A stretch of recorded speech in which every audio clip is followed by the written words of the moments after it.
Watches the rain pushes down towards northern counties of England, eastern Scotland as well as Wales. On the back edge, there could even be some snow above around 300-400 metres, with showers to follow. And here's your outlook through the rest of the working week. Showery, windy, but temperatures on the mild side.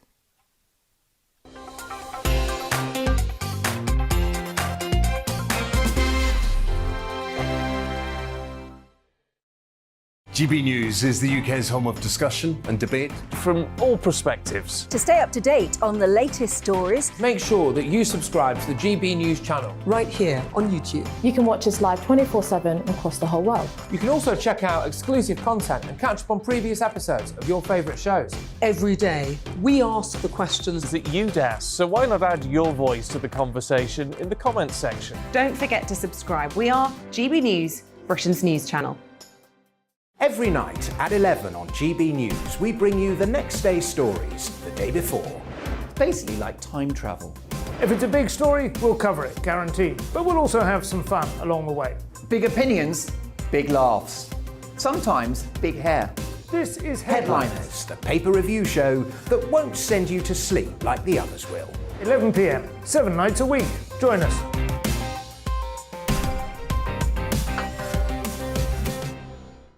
Hello there, I'm Eamon Holmes. And I'm Isabel Webster.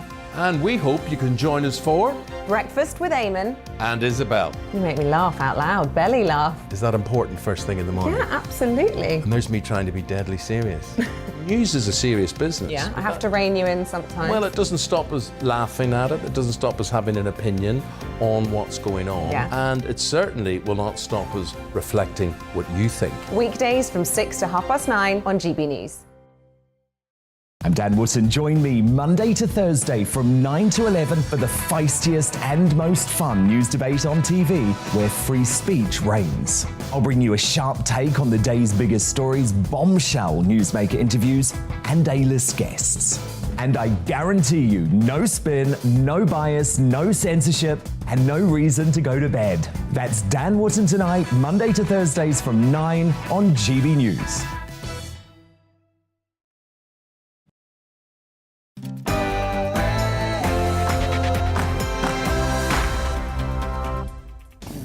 A very good afternoon. Welcome to the Briefing PM, an hour of the latest political news and analysis here on GB News. I'm Darren McCaffrey, and here's what's coming up between now and 4 p.m. The Ukrainian President Zelensky is due to make an historic address to the House of Commons later on today. We'll be getting the latest from two MPs who will be in the chamber to hear that historic speech. Also, Russian forces continue to meet heavy Ukrainian resistance and are accused of yet more atrocities against civilians. We'll be speaking to a Ukrainian politician. And President Biden in the United States is reportedly poised to ban Russian oil and gas. We'll hopefully bring you that live from the White House in the next hour. But what more can be done here to help UK households who are facing the biggest squeeze on wages in 50 years? As always, we want you to get in touch. You can email us at gbviews@gbnews.uk or indeed tweet us. That and so much more over the next hour. But first, at the top of the hour is the news with Rosie Wright.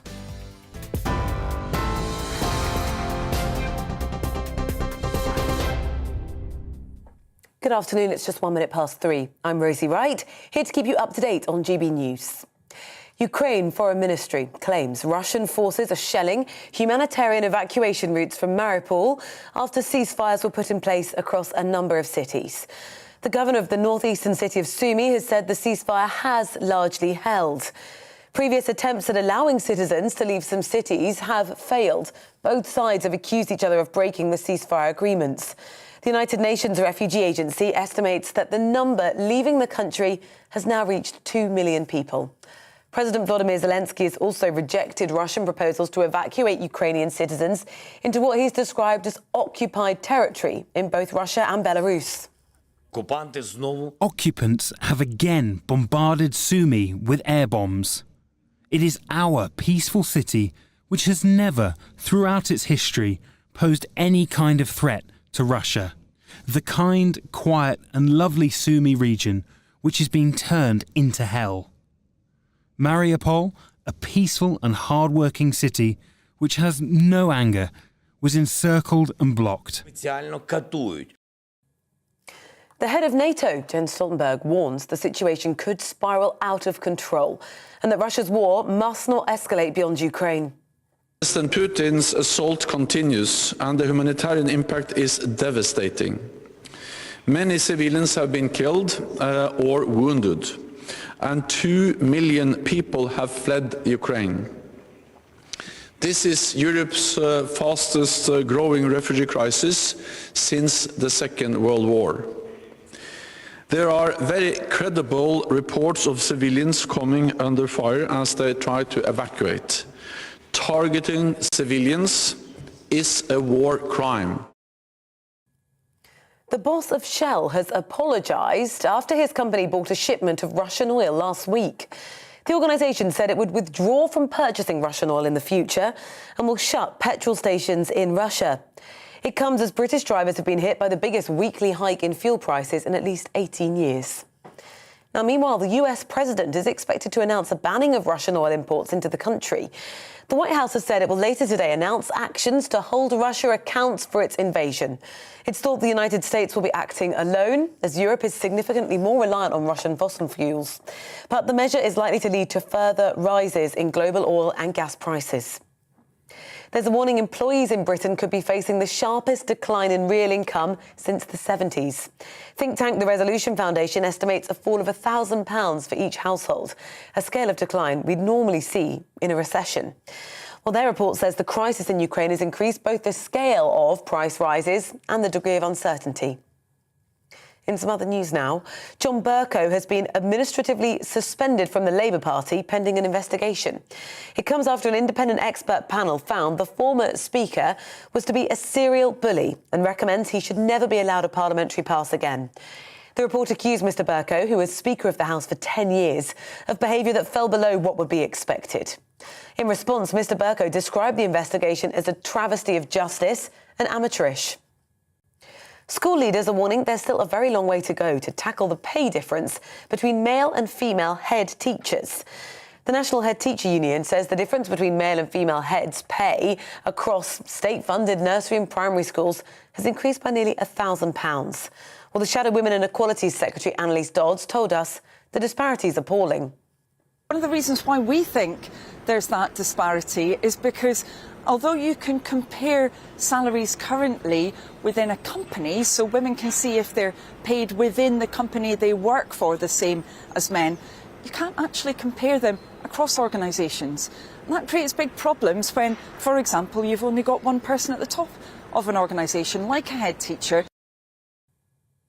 Tens of thousands of residents in Australia and Sydney have fled their homes overnight as severe flooding continues across the country's east coast. It follows a record downpour that's hit parts of Queensland and New South Wales over recent weeks. It's cut off towns, swept away farms and roads. 19 people have been killed since the floods began. You're up to date on GB News. We'll bring you more as it happens. Now, let's head to Darren for this afternoon's briefing.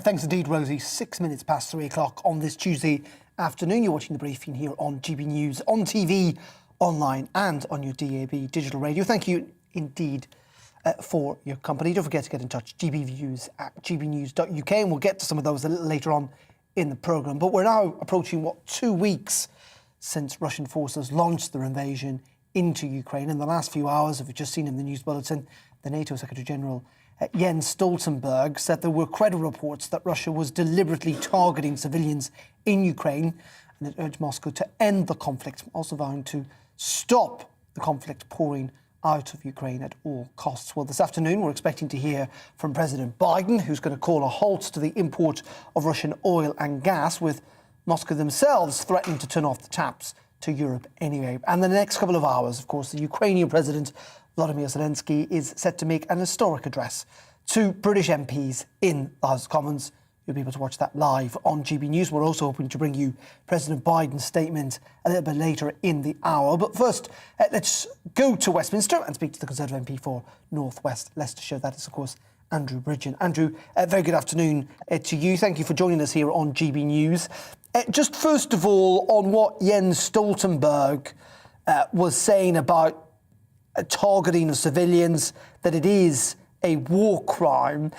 Have we now reached the stage in this war, and we're less than 2 weeks in, where war crimes are being committed, and what should we in the West do about that? Well, there'll be a time for, hopefully, for retribution after this affair is dealt with. But what I think it shows is the behaviour of the Russian forces now, increasing desperation. They seem to have run out of steam, they've run out of logistics, they've run out of fuel, and I think to a great extent they've run out of fight. They seem to be getting weaker every day. Their progress into Ukraine is being thwarted by stiffening resistance. So we're seeing more volunteers coming forward from the reserves in Ukraine and being put under arms. And quite honestly, Darren, I can't see a way out for Russia and ultimately Mr. Putin from a conflict he never should have got himself into. Just in terms of what more we could do, President Biden this afternoon is going to say that the United States is no longer going to import Russian oil and gas. Now, we know that they're less reliant on that than many countries in Europe. We're not massively heavily reliant on Russian gas, for example. I mean, should we be joining the United States in making that call? I think we should. So at the same time as you've got this stiffening resistance from forces in Ukraine defending against the Russian invasion and occupation, you've got worldwide sanctions damaging the Russian economy and reducing their ability to fund their invasion of one of their law-abiding and peaceful neighbours. So Russia and Mr. Putin are really caught in a vice, and the vice is tightening on all sides, and they're certainly feeling the pressure. What we need to do, Darren, is we need to look at again our domestic energy policy. I think we need to look again at fracking. Yes, we don't import very much Russian gas, about 3%, maybe 4% of our UK requirements, but we buy a lot from Norway. We have the capacity to ramp up shale gas very, very quickly. We could be self-sufficient for probably 50 years. We could be exporting, and the gas we're currently buying from Norway could displace Russian gas to the rest of Western Europe. That would put more pressure on Mr. Putin's despotic regime. We can't deal with Putin and his cronies alone. We need our allies to be strong. And if we took a sensible energy policy in the UK, we could make our allies far stronger than they are now. Almost irrespective, Andrew, of what happens to the decision on oil and gas, they are increasing. The cost of living is increasing. It was before this invasion happened. Increasing energy prices are only going to add to inflation. And yet, in a couple of weeks' time, the average British taxpayer is going to pay hundreds and hundreds and hundreds of pounds more tax than they did before. Many, in fact, will stop paying essentially the top rate of tax, or the 40p tax rate, because they'll get caught up in that with the thresholds changing. Surely the government needs to look at all this again. I mean, people will not be able to afford this. Absolutely. I didn't vote for the national insurance increases, the 1.25% on employees and, of course, employers, which is actually a tax on jobs and work. It's interesting that I tweeted out many months ago that I thought it was the wrong tax at the wrong time. It appears to be a mantra that's been picked up by our Labour opponents. I think there's growing feeling on the government benches and indeed in the government itself that we need to, for the reasons you've outlined, we need to at least delay for 12 months any tax increases now, given the burden that's falling on because of the crisis in Ukraine and the knock-on to energy prices, food and everything, because ultimately everything is transported, everything has to be manufactured and handled, and that uses energy. So there's a knock-on effect for inflation across the whole economy. And of course, we've all come out of a pandemic where all governments around the world have basically printed a lot of money. There's more money in circulation, and again, that is inflationary in itself. So we need to look after our public and help them out at this time. We certainly don't want to be piling extra taxes on it, and I'm still not convinced that those tax rises will come in. Just kind of moving on slightly, if we can. You in the past have called for the Prime Minister to step down, given what happened around Partygate. Is that what you still think, or do you think, not to come back to the tax thing, but it would be the wrong decision at the wrong time, given what's happening, for the Prime Minister to stand aside? Well, I think the Prime Minister is lucky and unlucky at the same time. I think when you look at his term in office, we've dealt with Brexit, then we went straight into COVID. I think it was 5 hours after the COVID regulations were relaxed that we went into the Russian invasion of Ukraine and that crisis, which is ongoing. I mean, clearly, I put a letter of no confidence in over the Partygate affair, but clearly I wouldn't urge anyone to put a letter in or try and remove the Prime Minister at a time of national emergency, and that's exactly where we are now. If you want my opinion of how the Prime Minister has dealt with the crisis in Ukraine, I think he's done an excellent job. He's shown great leadership, and we've led events. Getting Russia barred from the SWIFT money transfer system took a lot of political effort. I think at the moment, certainly we're better off with the devil we know. You haven't withdrawn that letter, have you? I haven't, no. Yeah. Just very finally on Mr. Bercow, Speaker, you've probably heard in the news bulletin, I'm sure you're very aware, essentially being found guilty by an independent expert panel of being a serial bully and a serial liar. He, this afternoon, calling it a travesty of justice and amateurish. What's your views on that? Well, it's a very extensive appeal that Mr. Bercow's had. It's been looked at by an independent panel of legal experts, and they upheld the decision of the Standards Commissioner, Catherine Stone. My own experience of John Bercow was over 9 years. Yes, he was a bully. He often reduced some of the newer members of Parliament on our benches to tears with his rants in the chamber. It was unnecessary, and when he lost control, he just couldn't control himself. I can only imagine the way he dealt with MPs who actually do hold office, how he dealt with people he probably considered far lesser beings who were actually his members of staff, and I imagine it was probably quite appalling. So it's interesting that he's ended up with the same punishment that his old chum Keith Vaz got some months ago. And it's also interesting that the Labour Party have suspended John Bercow pending an investigation, but they didn't suspend Keith Vaz when he got exactly the same punishment. OK. Andrew, as always, appreciate your time. Andrew Bridgen there joining us from Parliament this afternoon. Let's go straight now to the Labour MP, Khalid Mahmood, who also joined us down the line, I think from Parliament as well. Thank you very much indeed. Just picking up on that point about John Bercow having been suspended from the Labour Party. We'll get on to Ukraine in a minute. I assume that you welcome that news, given how devastating the findings of that report were. Well, absolutely shocking findings. And of course, I agree with that. And I think anybody in this place found of such severe cases of bullying and mistreatment of any staff or any workers is disgraceful. And I think we should support that. Many people would say, though, that lots of this was terribly obvious before this report. We didn't need this report, given the allegations and previous reports into John Bercow's actions. And many saying, why did Labour allow him in the first place? Well, he became a member of the party, obviously, because he decided that this was the way forward for him, because his wife's long-standing connection with the Labour Party. We didn't know what was going on at the time, and he was allowed in. And now that we found out a proper investigation has taken place into this, and quite rightly, therefore, we followed the outcome of that investigation and suspended his membership. OK, let's move on to Ukraine. Clearly continuing to be an horrific situation.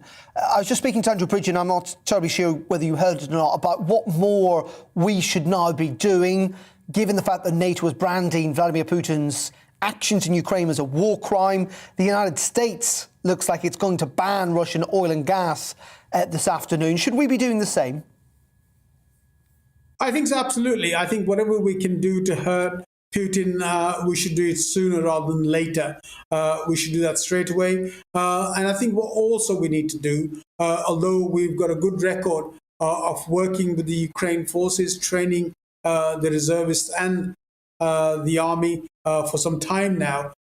We need to supply, as NATO, far more equipment to them. We need to give them surface-to-air missile to defend themselves, and also perhaps Patriot batteries as well of missiles to protect themselves against Russian onslaught of what's going on. Only today in Northern Europe, we've had Secretary of State Blinken saying how much resources we have in terms of equipment. And so in order to try and do something, let's go out and get that equipment across the border, ensure that Ukrainian people are able to defend themselves. You know, we've had a couple of million people coming out of Ukraine. That's nowhere near enough. You know, those people are being slaughtered: children, women, young people, old people, people with illnesses who are not able to move as quickly as possible. Are being bombed and deliberately bombed in residential areas is not acceptable. So we need to step up as much as we can, even more, to help Ukraine.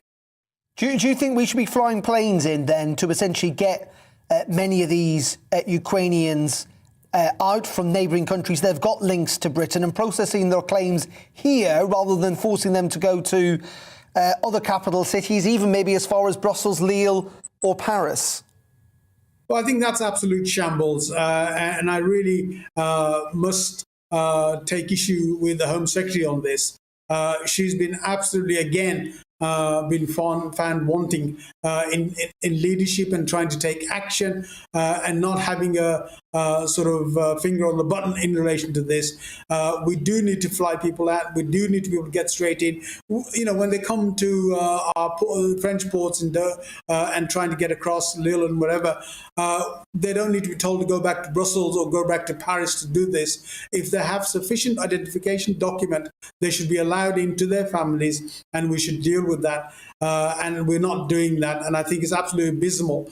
Boris Johnson making statements saying we want to welcome these people, and everything's been dropped, when in reality it has been absolute shambles. OK, Khalid Mahmood, as always, appreciate your time this afternoon there joining us from the UK Parliament from Westminster. Thank you very much indeed. Lots of you getting in touch, gbviews@gbnews.uk. Brian says, hi Darren, it's easy to be an armchair critic, but I truly believe NATO need to go in and protect Ukrainian civilians. I'm aware of the risks of escalation and even nuclear war, but Putin has proven he has no respect for human life or the world come to that. If he is going to use nukes, he will do it anyway, NATO or no NATO. Tommy says, with the situation with Russia in Ukraine, we need to remove ourselves from any kind of reliance on energy. We need to do whatever we can to be self-reliant, simple, fracking included, for Pete's sake. And Martin says, I believe that your news channel is one of the few genuinely honest news outlets left in the world where truth is weighed by objective fact rather than the basis of emotion and propaganda. Do get in touch, even with the compliments, gbviews@gbnews.uk. OK, we'll just take a quick break here on The Briefing. Coming up, we'll be live on the Polish border with the situation with refugees from a reporter who is on the ground there. Plus, we'll be speaking to a Ukrainian MP about the situation inside Ukraine. That in just a couple of minutes. But first, let's bring you up to date with the weather. It's windy in certain parts, but very sunny too. Here's the Met Office. Hello there. Remaining windy through the rest of today, with more rain arriving from the Atlantic through tonight. Slow-moving systems, which means where you see the rain, it could last for quite some time. And the reason why, high pressure routed towards Central Europe, so any weather systems just tracking in from the Atlantic grind to a halt across the country. And what that means through Tuesday evening, some showery bursts of rain across western and northern Scotland with a thundery element for a time, and even more clouds across England and Wales. The odd spot or two of rain in the breeze can't be ruled out.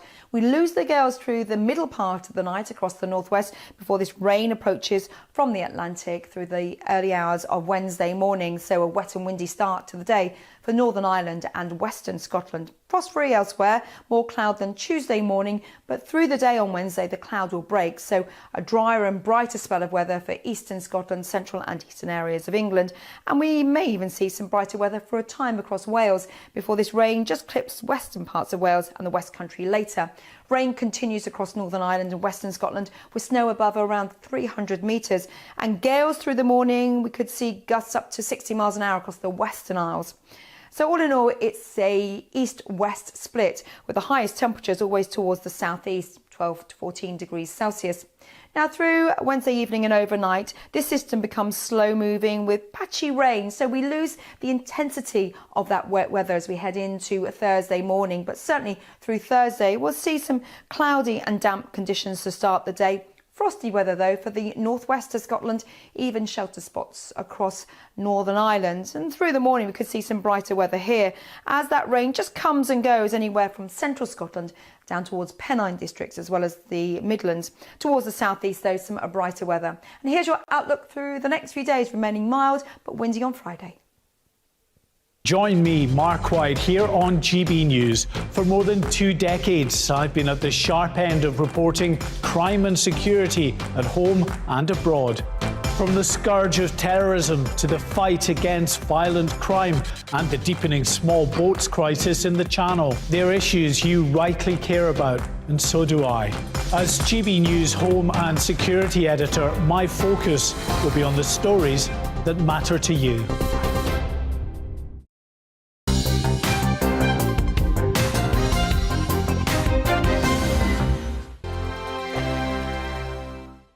GB News is the UK's home of discussion and debate from all perspectives. To stay up to date on the latest stories, make sure that you subscribe to the GB News channel. Right here on YouTube. You can watch us live 24/7 across the whole world. You can also check out exclusive content and catch up on previous episodes of your favourite shows.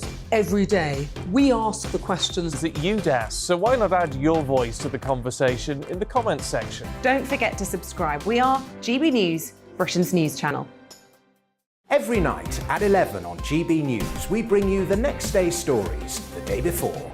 Basically like time travel. If it's a big story, we'll cover it, guaranteed. But we'll also have some fun along the way. Big opinions, big laughs. Sometimes big hair. This is Headliners, the paper review show that won't send you to sleep like the others will. 11 p.m, 7 nights a week. Join us.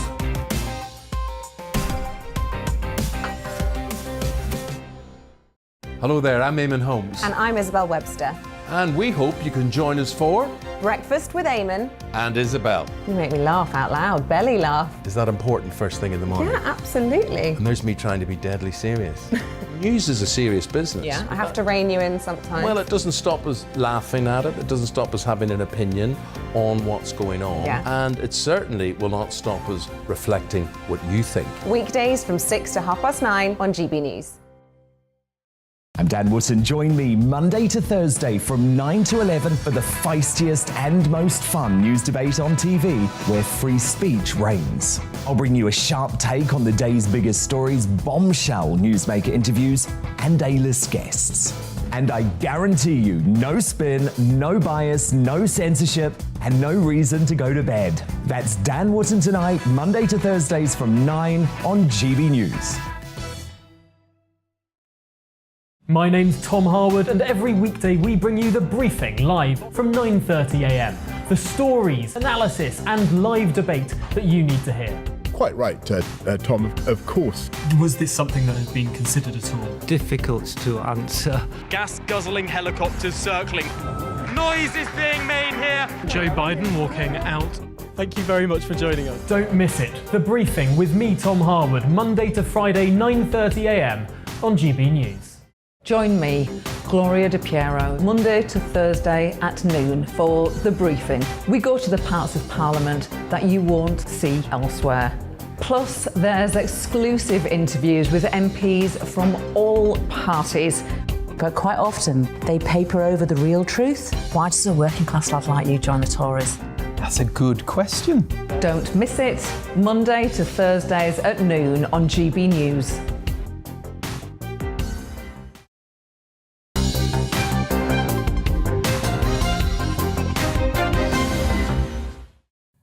Very welcome back to The Briefing here on GB News, 27 minutes past 3 o'clock on this Tuesday afternoon. Thank you for your company. Let's bring you up to date with some news just coming into us here at GB News. We've been talking, of course, haven't we, about this announcement we're expecting from the United States in around 20 minutes or so time, 3:45. We're expecting to hear from President Biden of the United States saying that it will stop the importation of Russian oil and gas.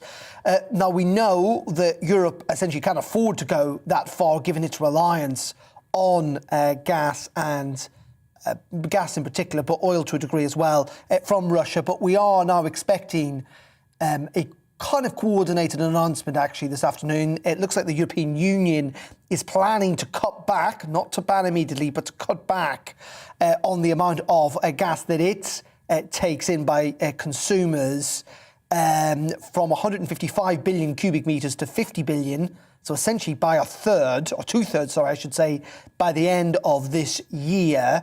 And separately here in the UK, it also looks like the government's going to announce an effective ban on Russian oil, but not gas, by the end of this year.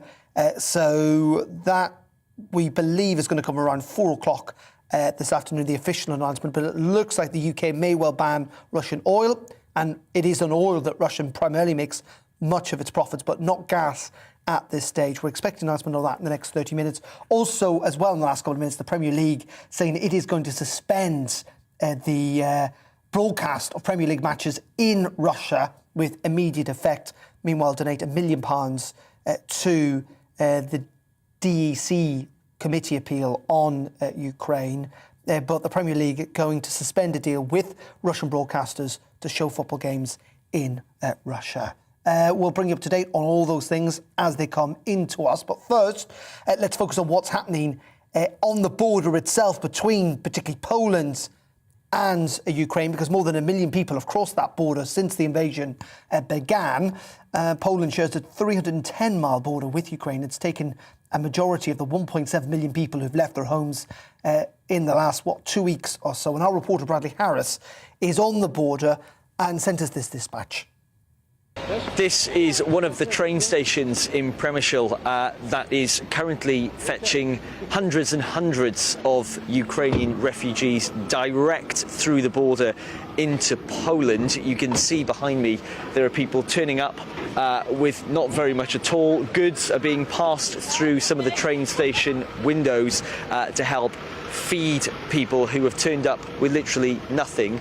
I just want to have a quick chat to Matthew Saltmarsh, who is the global spokesperson for the UNHCR. Matthew, more than 1 million people have fled Ukraine into Poland. How does this refugee crisis compare to other wars that we've seen in the past? Well, it's a huge number. Poland is a country of 38 million people, so 1 million people is just a massive number for a country to absorb. I mean, if you look at recent crises, there was the Rohingya crisis, where about 1 million people went from Myanmar into Bangladesh in 2017, 2018. That was relatively quick, but it was nothing like these numbers. And then if you go back a little bit further, we're almost at 11 years of the Syrian war now. There are approximately 6 million Syrian refugees and, of course, almost the same number displaced internally. So that's bigger in scale, but we're only 10, 11 days into this crisis. So. And 10, 11 days in, and Matthew, the support is incredible here. I've seen so many acts of kindness, people donating everything from food to clothes, people dropping off bags every day. What do you make of the support here in Poland, and how crucial is it now? Absolutely overwhelming support. Civil society, the humanitarian sector have come out en masse to really help. They've gone up to the border, they're bringing food, they're bringing blankets, they're giving whatever they can. So really impressive, the welcome that has been seen here in Poland, but also in all those other countries around the region. Organisations like UNHCR and other UN partners, other international NGOs are here to support the Poles. We're here to do what we can to bring in our technical experts, our specialists in things like child support, but also in things like logistics. So we're now bringing in goods, flying them in, and starting to take them over the border by convoy into the western part of Ukraine. Is it becoming more increasingly difficult to get aid into the right places, or is that going to become easier as plans start to come in place? So aid is now able to go into the western part, and some of that aid can go on, but of course it very much depends on the situation on the ground, and that changes hour by hour and day by day. And as you know, some areas are very, very difficult to access, and the conditions we're hearing in some parts of Ukraine are absolutely appalling. We have a team in the country. They're able to get out sometimes, not all the time. They'd love to do more, but unfortunately, given the situation on the ground, that's difficult right now. And just quickly, what is the priority for the UNHCR at the moment? The priority really is to support, in this country, to support the government, to support the hosts, to help them with things like registration, child support, information provision, logistics. And then within the country, within Ukraine, obviously the priority is getting aid to those who are desperately in need in the country. We don't have exact numbers of how many people are displaced within the country, but some of the estimates are around 1 million, some of them more. And those people are in really dire situation right now. Well, Matthew, really good to chat to you. As Russia continues to invade Ukraine, as Matthew said, a priority is to get people out of there into safety, and that certainly is a priority for many people here in Poland too. I think that was Bradley Harris on the Ukrainian-Polish border. Just bring you up to date with that. We're expecting an announcement in the next 30 minutes or so from the UK government that the UK will ban Russian oil by the end of this year. By the end of this year, the UK will ban Russian oil. We're also expecting to hear from Joe Biden in the next half an hour or so as well. We'll bring you that live from the White House. But first, let's bring you up to date with the news just after 3:30. Here's Rosie again.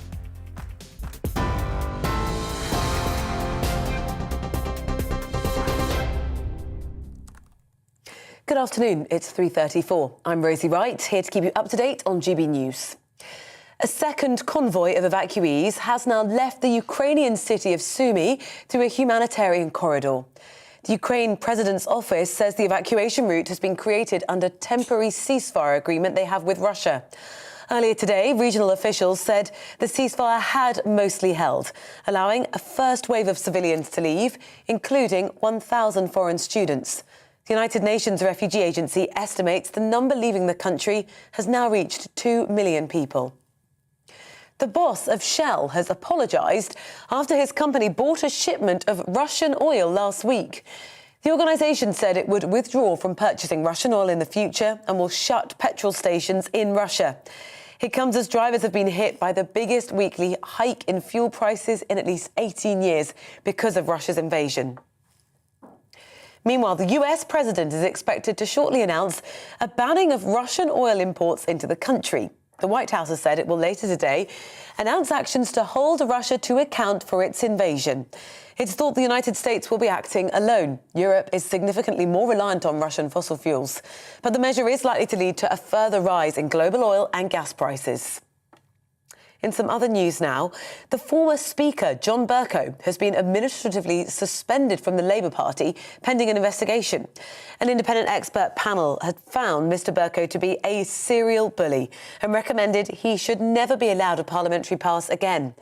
The report accused Mr Bercow, who was Speaker of the House for 10 years, of behaviour that fell below what would be expected. In response, Mr Bercow described the investigation as a travesty of justice and said it was amateurish. You're up to date now on GB News. We're on your TV, online and DAB+ radio. Shortly, we'll be back to Darren for the briefing.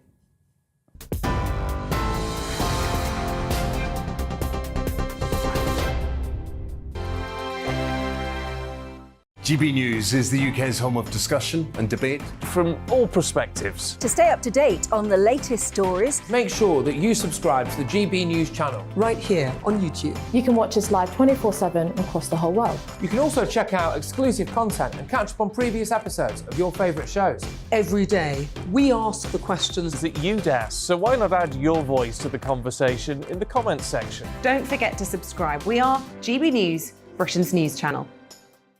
Every night at 11 on GB News, we bring you the next day's stories the day before. It's basically like time travel. If it's a big story, we'll cover it, guaranteed. But we'll also have some fun along the way. Big opinions, big laughs. Sometimes big hair. This is Headliners, the paper review show that won't send you to sleep like the others will. 11 p.m, 7 nights a week. Join us.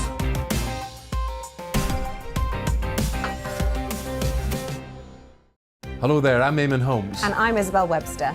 And we hope you can join us for Breakfast with Eamon and Isabel. You make me laugh out loud, belly laugh. Is that important first thing in the morning? Yeah, absolutely. And there's me trying to be deadly serious.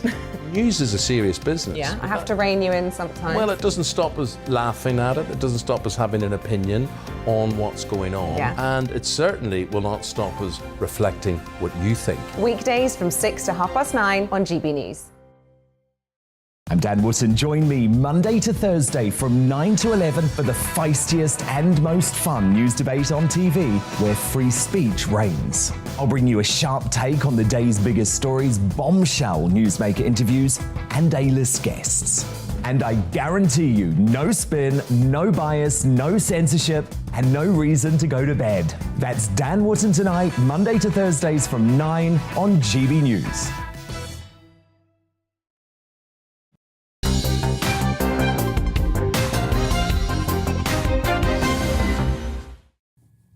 Very welcome back to GB News. It is 22 minutes to 4 o'clock on this Tuesday afternoon. We're on TV, online and on your DAB digital radio. Don't forget to get in touch, gbviews at gbnews.uk, or indeed you can tweet us at GB News and get to some of those a little later on in the programme. We're also hopefully, depends what happens in terms of timing, going to go to Washington here for President Biden about the United States' announcement that he's going to ban Russian oil and gas. And we're going to stay on that subject now because the cost of living crisis is set to escalate further here as the ongoing conflict in Ukraine sends wholesale gas and oil prices surging. A new report published by the Resolution Foundation says inflation could soar as high as 8%, well beyond the Bank of England's original predictions. This comes as Boris Johnson said yesterday Britain needs to move away from reliance on Russian gas and oil, and we are expecting in the next 30 minutes or so, around 4 o'clock, that the UK government is going to announce that it is going to ban Russian oil from being allowed into the UK by the end of this year, by the end of 2022. Well, join me now to discuss this is the Conservative MP, Kevin Hollinrake. Kevin, very good afternoon to you from Parliament. First of all, we're expecting this announcement in 20 minutes' time that the UK is likely to ban Russian oil, no announcement on gas. Quite a significant move given that Russia earns an awful lot of money from its oil imports. Is this welcome news in your book? Yeah, very much so. I think we've got to do whatever we can to support the Ukrainian people and hit Russia where we can, which has got to be to hit their economy. And I think 40% of the Russian economy is oil and gas, so it's a natural place to look. It's easier for us and the US to do this than it is the EU states, who are far more reliant generally on oil and gas than the UK is and the US is. But nevertheless, we've all got to do what we can. I think we've got to do this in the short term in terms of bans like this. But in the longer term, we've got to take very much a strategic view of this and try and disassociate ourselves completely with the Russian economy, so produce our own energy and not be so dependent on Russian oil and gas. What does that look like to you? Does that mean fracking more? Does that mean using our reserves in the North Sea more? Or does it mean actually accelerating our move towards renewable energy? Or maybe a mixture of both? I think it's got to be a mixture of them all. I think the North Sea is the easiest in terms of solving the immediate problem. Renewables, we're doing very well with renewables, and they're very price efficient these days. You can do offshore wind without subsidies these days, so commission more offshore wind, and we're doing a lot in that space. We're a world leader in that area. Onshore gas is more difficult, especially fracking. It's very long term, and there are some systemic problems with it, as shown in the Northwest when we saw induced seismicity occurring in some of the fracking that happened over there. And it is very slow burn.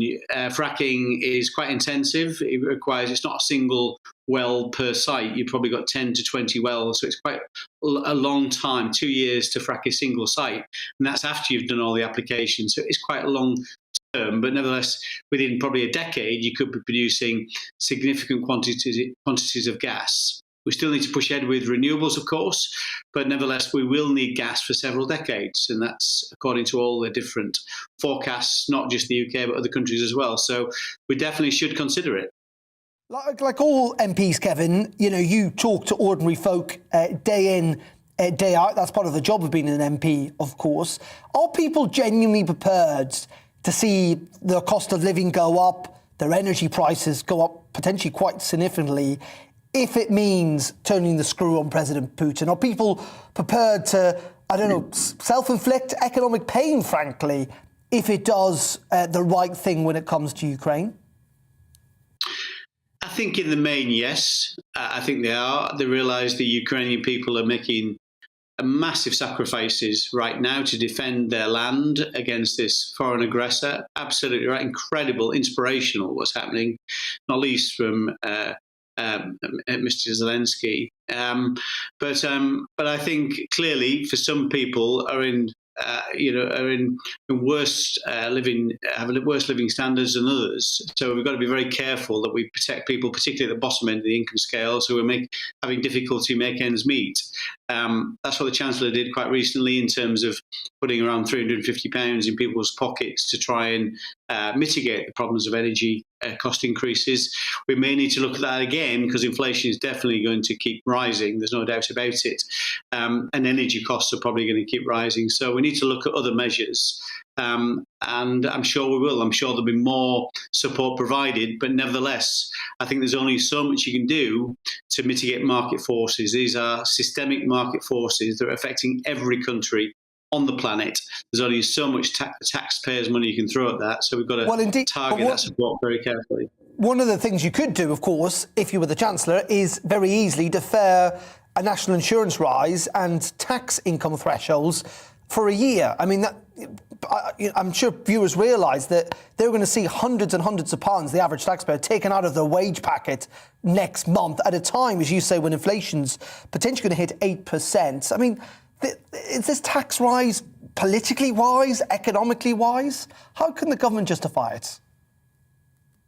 Well, you've got to pay back a huge amount of debt. I mean, £500 billion worth of debt we accumulated over the COVID crisis. And not just that, there's huge backlogs in our public services, not least the NHS, of course, and the social care problems we've seen. That's £12 billion a year. You can't keep throwing money at something without providing some kind of solution. Now, so the taxes that are going to be increased are pretty broad-based. Everybody right across the income scales.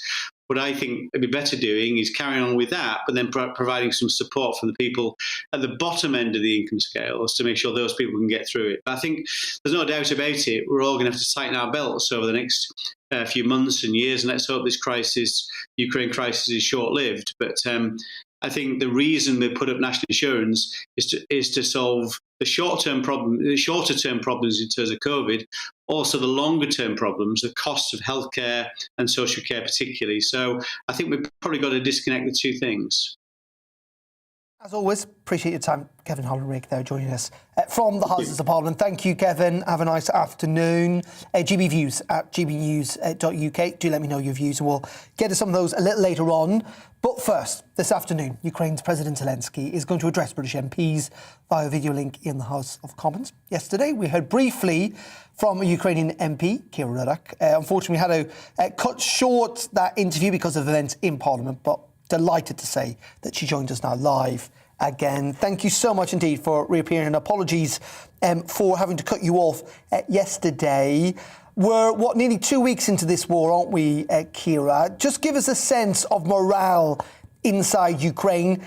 Clearly things are incredibly difficult, with people losing their lives, millions displaced from their homes. Hello, thank you so much for having me. So morale is still high. People are ready to fight. My resistance team are ready to fight, and I'm ready to fight for my country. However, the news that we are receiving from the cities that are being sieged right now are really heartening. Today, there was a child who died out of dehydration. Could you believe this? The child in the center of Europe dying of dehydration in 21st century. This is unbelievable pain, and we all are trying to process it. This happened because for the third time, Russian forces did not let out the humanitarian convoy that was trying to get out of the city. So imagine that the city has been bombarded and taken to the ground, and women and children who were left there, they are trying to get out. And Putin says, okay, I will let them out three times in a row. And every time they are trying to get out and get away somewhere safe, get away somewhere where they can get food and water, the Russian troops are starting firing their arms at them. Would you believe the despair that people are feeling when they think that they will go and find peace and find water and find food, and then they just cannot do it because the army is shooting their guns at them? And this is unbelievable pain, because we said that this will happen, because there is no way that Putin keeps his word in this. He loves shooting humanitarian convoys, and he has been doing it in all the countries that he was trying to conquer. And right now it is happening for Ukraine, and this is actually the most heartening thing that's happening, because in the other cities that are not under siege, people are getting ready and they are fighting. So as of right now, on 13th day of war, there is no major city that has been taken by Russian forces. So you remember how nobody gave us like 1 or 2 days, not more. And right now it's day 13 and we are still standing. So we are able to fight on the land, and we are fighting so good. And people are fighting and helping each other, and morale is still high. However, we do need the support from the air, and this, I'm sure this is what the President Zelensky will be talking to about when he will be addressing his speech to the UK Parliament. He will be saying one thing: protect us from the air. Let us make sure that we can fight on the land. We are not asking anybody to fight our wars for us, but we are asking for the protection from the air. Call it no-fly zone, call it differently, call it giving us jets from Poland. It doesn't really matter. We need to make sure that in 21st century, children are not dying of hunger or dehydration in the center of Europe. This is just unbelievable and unbearable, and we need to do everything possible to stop this.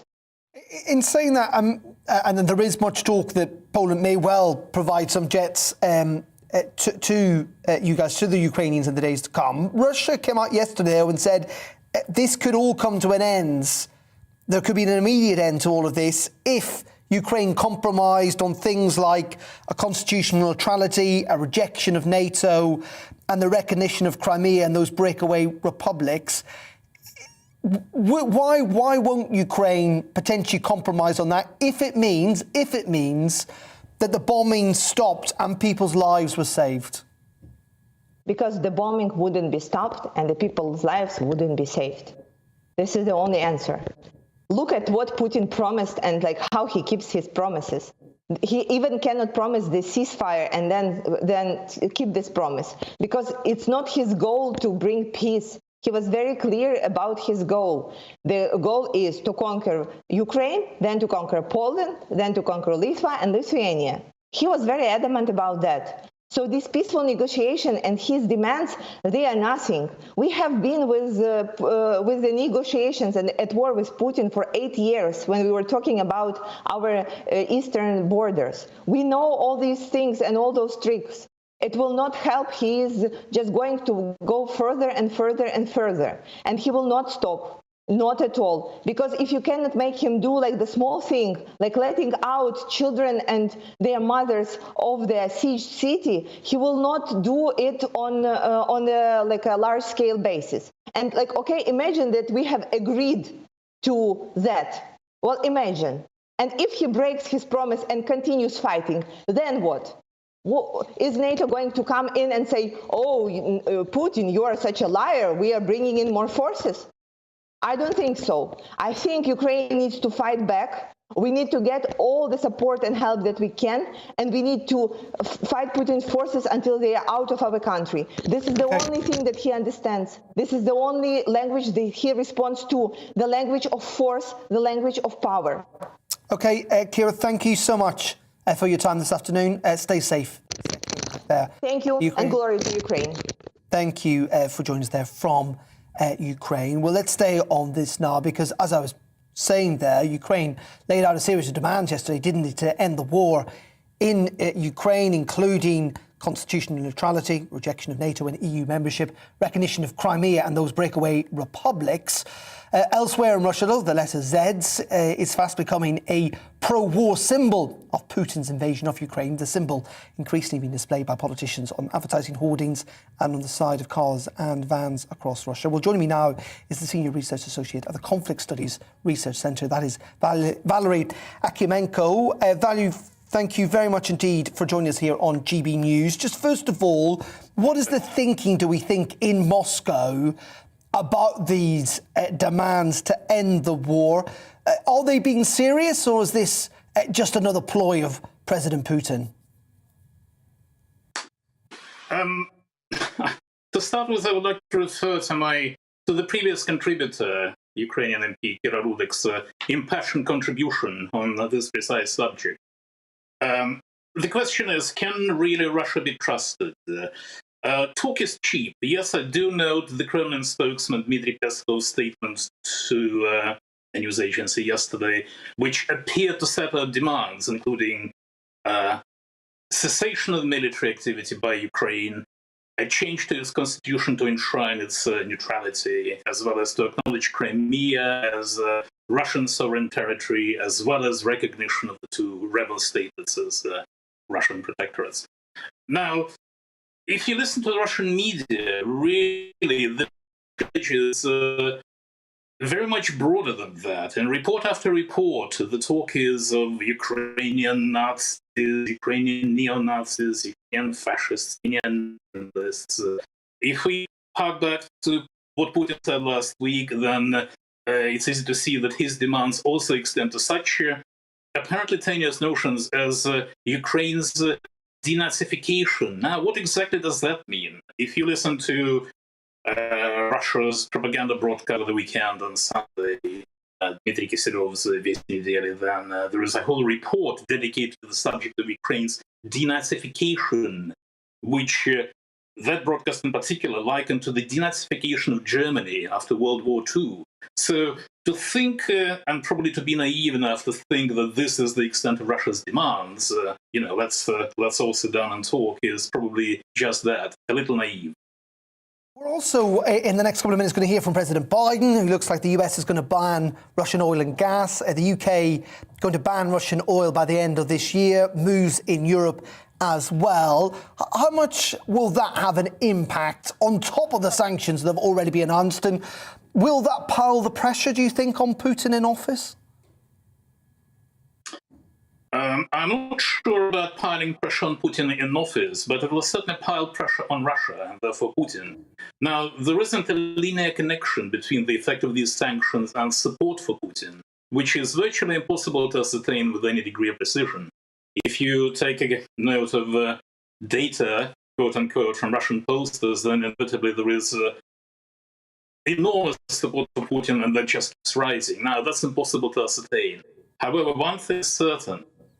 Sanctions such as will continue to pressure the Kremlin, will continue to pressure Putin.